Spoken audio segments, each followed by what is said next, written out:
வணக்கம். பரபரப்பு மீடியா செய்திகளுக்காக நான் நிரோஷன். பாகிஸ்தான் மற்றும் பாகிஸ்தான் ஆக்கிரமிப்பு காஷ்மீரில் உள்ள 9 தளங்கள் மீது இந்தியா இன்று தாக்குதல் நடத்தியது. அங்குள்ள தீவிரவாத உள்கட்டமைப்பை குறிவைத்து தாக்குதல் நடத்தப்பட்டது. பஹல்காம் தீவிரவாத தாக்குதலுக்கு 2 வாரங்களுக்கு பின்னர் இந்த தாக்குதல் நடத்தப்பட்டது. பஹல்காம் தீவிரவாத தாக்குதலில் 26 பொதுமக்கள் கொல்லப்பட்டனர். இன்று புதன்கிழமை அதிகாலை இந்திய பாதுகாப்பு அமைச்சு வெளியிட்ட அறிக்கை ஒன்றில் சிறிது நேரத்திற்கு முன்பு இந்திய ஆயுதப்படைகள் ஆபரேஷன் சிந்தூர் என்ற பெயரில் பாகிஸ்தான் மற்றும் பாகிஸ்தான் ஆக்கிரமிப்பு ஜம்மு மற்றும் காஷ்மீரில் உள்ள தீவிரவாத உள்கட்டமைப்பை தாக்கின. மொத்தம் 9 தளங்கள் தாக்கப்பட்டுள்ளன என்று கூறப்பட்டுள்ளது. அந்த அறிக்கையில் எங்கள் நடவடிக்கைகளில் கவனம் செலுத்தி அளவிடப்பட்டு துல்லியமாக தீவிரவாத இலக்குகள் மீது நடத்தப்பட்டன. எந்த பாகிஸ்தான் ராணுவ வசதிகளும் குறிவைக்கப்படவில்லை. இலக்குகளை தேர்ந்தெடுப்பதிலும் செயல்படுத்தும் முறையிலும் இந்தியா கணிசமான நிதானத்தை காட்டியுள்ளது என்று தெரிவிக்கப்பட்டுள்ளது.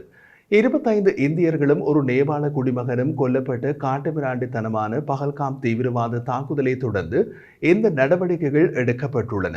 பஹல்காம் தீவிரவாத தாக்குதலுக்கு பொறுப்பானவர்கள் பொறுப்பேற்க வைக்கப்படுவார்கள் என்ற உறுதிப்பாட்டிற்கு ஏற்ப நாங்கள் வாழ்கிறோம் என்று அது கூறியது.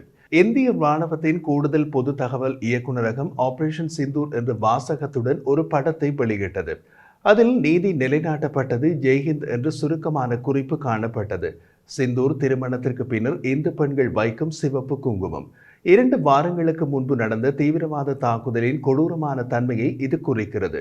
அந்த தாக்குதலில் பல மனைவிகள் தங்கள் கணவர்கள் மற்றும் தங்கள் கண்களுக்கு முன்பாக கொல்லப்படுவதை கண்டனர். அதனால் குங்குமத்தை இழந்தனர். இந்திய தாய்க்கு வெற்றி என்று இந்திய பாதுகாப்பு அமைச்சர் ராஜ்நாத் சிங் சமூக வலைதளம் எக்ஸில் எழுதினார். பாகிஸ்தானின் முசாபராபாத்தில் இருந்து செய்தி வெளியிட்ட ராய்ட்டர்ஸ் செய்தி நிறுவனம் பல வெடிப்புகள் கேட்டதாக கூறியது.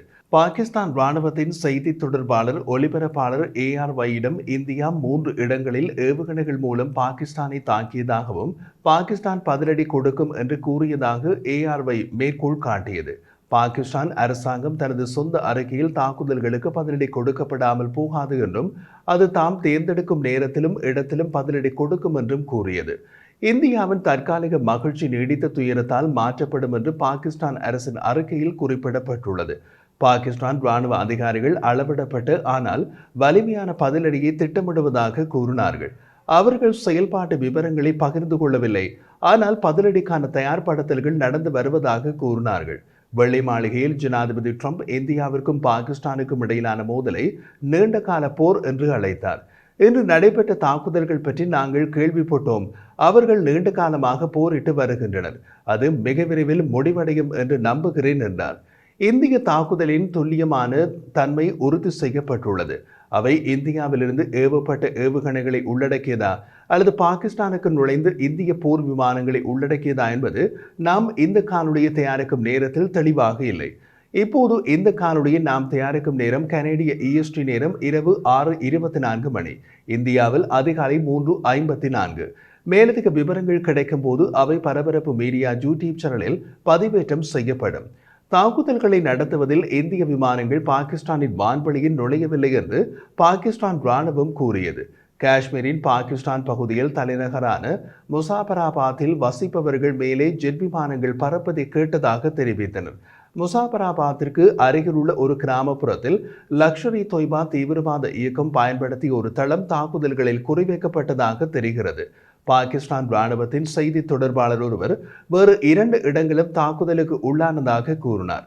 ஒன்று பஞ்சாப் மாகாணத்தில் உள்ள பஹாவல்பூர் ஜெய்ஷி முகமதுடன் தொடர்புடைய ஒரு மத கல்லூரியின் தளம். மற்றொன்று பாகிஸ்தான் ஆக்கிரமிப்பு காஷ்மீரில் உள்ள ஒரு நகரம் கோட்லி. பஹல்காம் தீவிரவாத தாக்குதலுக்கு எதிரான தனது பதிலடியை இந்திய பாதுகாப்பு அமைச்சு செவ்வாய்க்கிழமை நள்ளிரவுக்கு சற்று முன் எடை போட்டதாக தெரிய வருகிறது. கிட்டத்தட்ட அதே நேரத்தில் இந்திய உளவுத்துறைகள் தாக்க வேண்டிய இலக்குகள் தீவிரவாதிகளுடன் தொடர்புடைய இலக்குகள் என்பதை இறுதி தடவையாக உறுதி செய்யும் நடவடிக்கைகளில் ஈடுபட்டனர். இந்திய உளவுத்துறையின் இறுதி நேர உளவு தகவல் உறுதி செய்தல் கியூமின்ட் முறையில் உறுதி செய்யப்பட்டதாக உளவுத்துறை வட்டாரங்களில் கூறப்படுகிறது. கியூமின்ட் என்பது மனித மூலங்கள் மற்றும் தொடர்புகள் மூலம் உளவு தகவல் சேகரிப்பை குறிக்கிறது.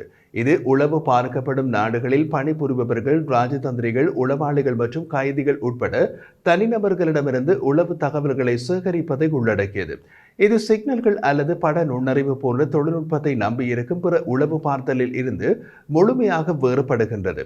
அதே நேரத்தில் இதுதான் துல்லியமான உளவு பார்த்தல் முறை. காரணம், தாக்குதலுக்கு முன் இலக்கு தொடர்பாக உளவு தகவல்களை மனிதர்கள் மூலம் செய்யும் நடைமுறை இது. இன்று புதன்கிழமை அதிகாலை பாகிஸ்தான் மற்றும் பாகிஸ்தான் ஆக்கிரமிப்பு காஷ்மீரில் உள்ள உளவாளிகள் அல்லது தகவல் கொடுப்போர் மூலம் கியூமெட் உளவு தகவல்கள் உறுதி செய்யப்பட்டிருக்கலாம். கடந்த வார ஆலோசனைகளின் போது டெல்லியில் உள்ள அரசியல் உயர்மட்டம் ஒரு முக்கிய சந்திப்பின் போது உயர் ராணுவ அதிகாரிகள் மற்றும் பாதுகாப்பு அமைப்புகளுக்கு வழங்கிய உத்தரவில் பாகிஸ்தான் ஆக்கிரமிப்பு காஷ்மீரில் உள்ள இலக்குகள் மட்டுமின்றி பாகிஸ்தானில் உள்ள இலக்குகள் மீதும் தாக்குதல் நடத்த அதிகாரம் கொடுக்கப்பட்டதாக தெரிய வருகிறது. மற்றொரு நாட்டில் உள்ள இலக்குகள் மீது தாக்குதல் நடத்தப்படுவதற்கு டெல்லியில் உள்ள அரசியல் உயர்மட்டம் இப்படி ஒரு உத்தரவு அதிகாரத்தை எழுத்து மூலம் கொடுக்க வேண்டும் என்பது இந்திய பாதுகாப்பு நடைமுறை. இந்த செயல்முறை ராணுவ பதிலடி உட்பட அனைத்து நம்பகமான விருப்பங்களையும் ஆராயும். அதன்பின் இலக்குகள் நிர்ணயிக்கப்பட்டு அதே நேரத்தில் அதனால் ஏற்படக்கூடிய பின்விளைவுகள் பற்றியும் ஆராயப்படும். நடைமுறையில் ஒரு பகுதியாக இந்திய வெளியுறவு அமைச்சுடன் ஒரு சுருக்கமான ஆய்வு மேற்கொள்ளப்படும்.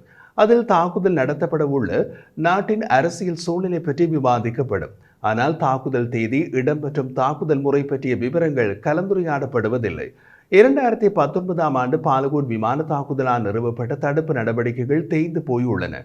அதை மீண்டும் நிலைநாட்ட வேண்டிய நேரம் இது. அதற்காக மற்றொரு தாக்குதல் நடத்தப்பட வேண்டும் என்று அரசாங்கத்தின் உயர் மட்டங்களுக்குள் உணர்த்தல் அதிகரித்து வருவதாக வட்டாரங்கள் தெரிவித்தன. இன்று புதன்கிழமை அதிகாலை நடந்த தாக்குதல்கள் பிரதமர் நரேந்திர மோடி மற்றும் தேசிய பாதுகாப்பு ஆலோசகர் அஜித் தோவல், கடற்படை தலைவர் admiral Dinesh K Tripathi, IAF தலைவர் air chief marshal AP Singh ஆகியோருடன் செயல்பாட்டு தயார்நிலை மற்றும் பதிலடி விருப்பங்கள் குறித்து விவாதிப்பதற்கான உயர்மட்ட கூட்டங்களின் தொடரை தொடர்ந்து நடந்தன.